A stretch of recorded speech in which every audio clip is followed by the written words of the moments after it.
In this video, I'm discussing how to crochet in joined rounds.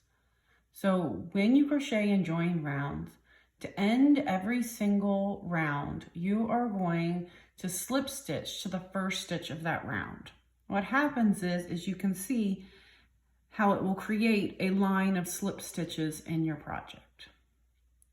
Okay, so let's see how to do that.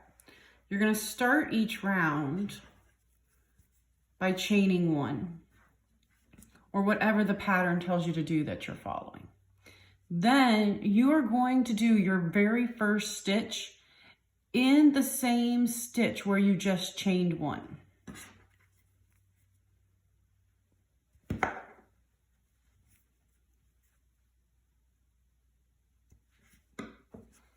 So it looks a little tight there at first, but that's okay. That's the way to get the proper stitch count for the round that you're working on. Then continue following your pattern and work your way around the round that you're working on.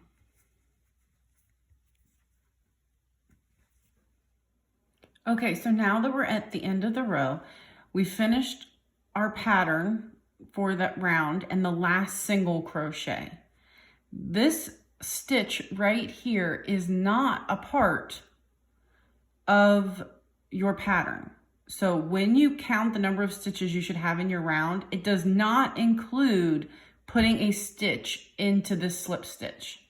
This is the slip stitch we use to start the round. So to end the round, you are going to slip stitch with your final stitch to the first stitch of this round. This is not included in your stitch count.